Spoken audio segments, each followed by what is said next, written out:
Have you ever looked up at the night sky, at the glittering band of stars we call the Milky Way, and wondered if those stars might be more than just lights?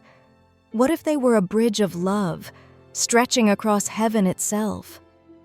Tonight, I'll tell you one of China's most timeless love stories, the tale of the humble cowherd and the heavenly weaver girl, a story written not in ink, but in the stars above.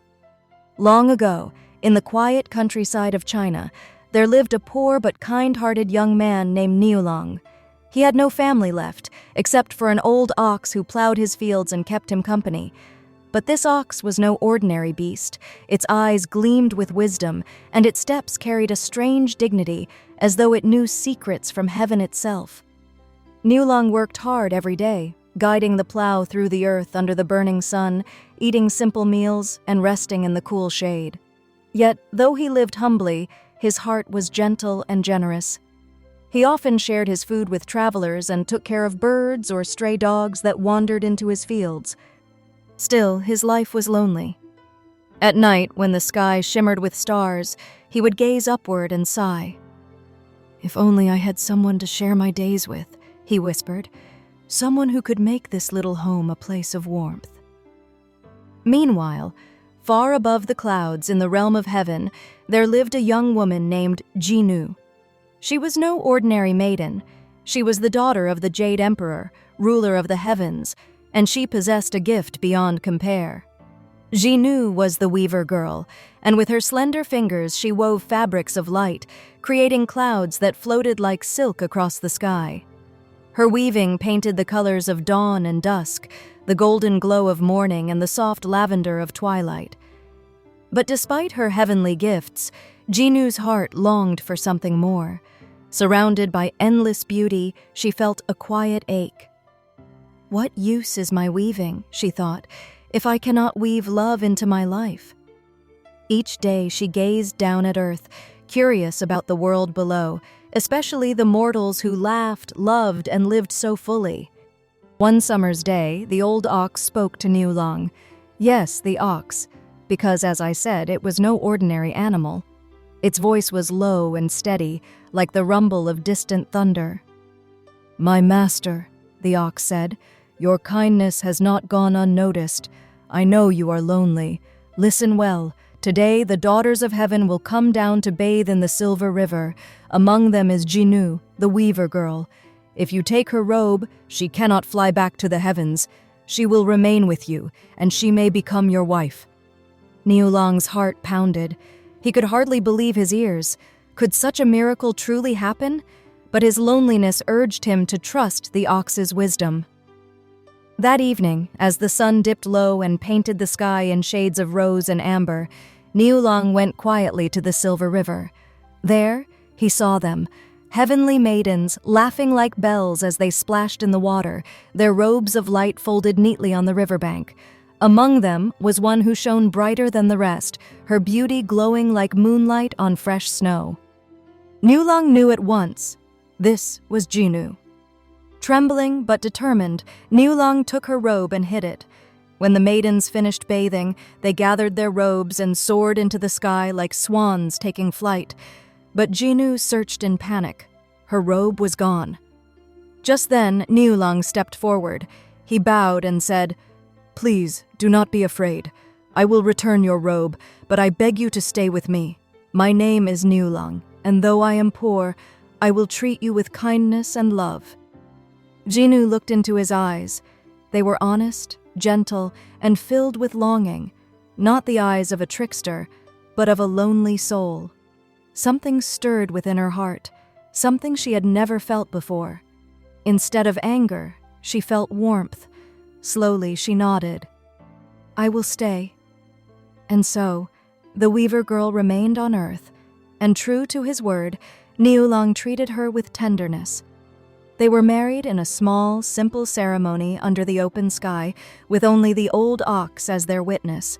Soon their home, once quiet and lonely, filled with laughter. Together they tilled the fields, wove cloth, and raised 2 bright and cheerful children, a boy and a girl who brought endless joy to their days. Years passed, and the little family lived in happiness. Each night, Zhinü would still look at the stars, but now she felt no longing for the heavens. Her heart was full, her weaving hands now busy making clothes for her children instead of clouds for the sky. She was no longer the weaver girl of heaven. She was a wife, a mother, and a woman who had found love. But happiness, as in many tales, is often tested.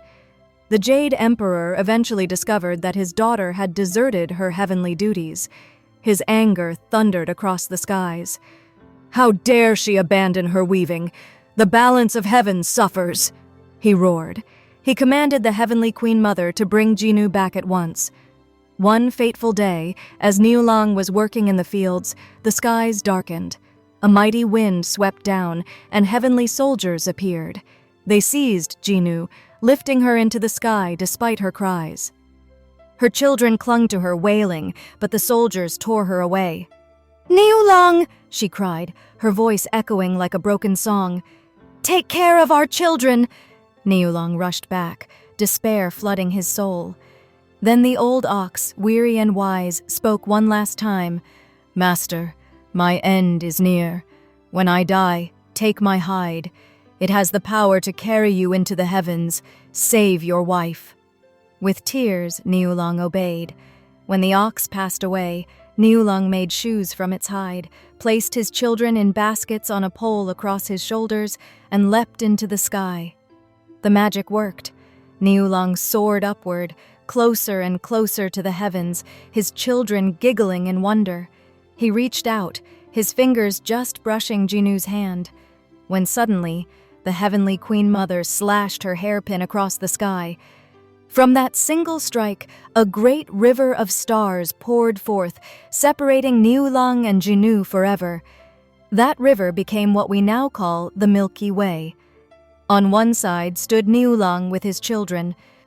On the other stood Zhinü, weeping with longing. They reached out across the river of stars, but could not touch. Their cries moved even the Jade Emperor, who finally softened.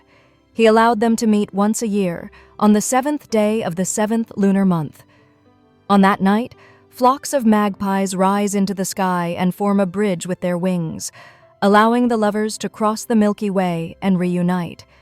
And so it is said that every year when magpies gather and the stars shimmer more brightly, Niulang and Zhinü embrace once more, their love stronger than even the heavens decree. The story of the Cowherd and the Weaver Girl is more than just a tale. It is a promise written in starlight. It tells us that true love endures hardship, distance, and even the judgment of gods. No matter how great the obstacles, love will always find a way. So the next time you look up at the Milky Way, remember that you are looking at a bridge of longing and love, a story that has lived for centuries, told by parents to children, whispered under moonlit skies. And perhaps the lesson is this: love is not about wealth, power, or perfection.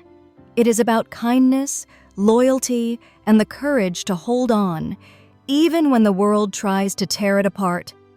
Thank you for listening to this timeless folktale. Like, comment, and subscribe for more magical stories from around the world. And don't forget to press the bell icon so you never miss one. Tell me, if you could meet someone you love only once a year, what would you do to make that one day last forever?